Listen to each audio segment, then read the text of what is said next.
Halos 50,000 na migrante sabay-sabay na tumawid sa Spanish territory sa loob lang ng 24 oras. Ito ang isa sa pinakamalaking krisis sa migration at security sa Europa ngayong 2006. Paano ito nangyari at sino ang dapat managot?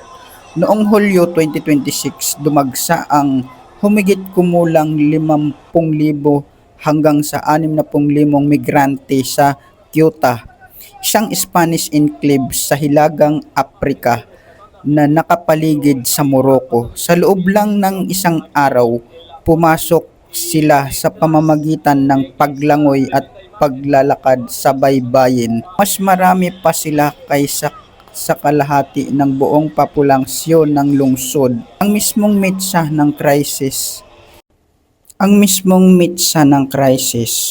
isang legal loophole at disinformation. Naglabas ng desisyon ang Spanish Supreme Court na ang summary deportation o mabilisang pagbabalik sa illegal migrants ay applicable lamang sa mga umaakyat sa bakod at sa lupa at hindi kasama ang mga lumangoy sa dagat. Ginamit at binaluktot ito ng mga sindikato ng human trafficking at sa TikTok at social media. Kumalat ang fake news na bukas na ang border at hindi sila pwedeng hulihin basta lumangoy sila. Sino ang mga tumawid? Karamihan ay mga kabataang lalaki mula sa Morocco at Algeria. Pero naging tragic ang resulta at least 57 katao ang nailistang mga nasawi dahil sa pagkalunod at sa stampede sa border.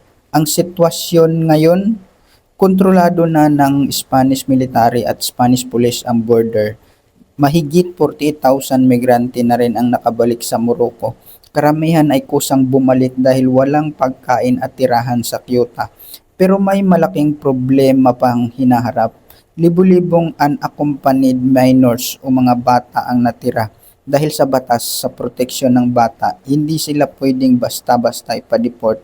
Kaya ang mga shelter dito ay umabot na sa 2,400 over percent capacity. Dahil dito nagkagulo ang buong European Union. Naghigpit ng borders ang France at Italy.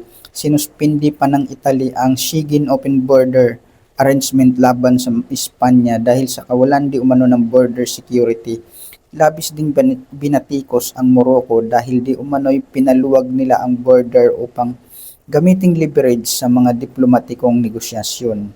Ano ang aral dito? Kapag ang desisyon ng korte ay pinatungan ng viral disinformation at geopolitical tension, kayang-kaya nitong magpainog ng national security crisis sa loob lang ng 24 oras. Sino sa tingin mo ang may kasalanan? Ang korte, ang mga traffickers o ang border security? Ikomento ang inyong palagay.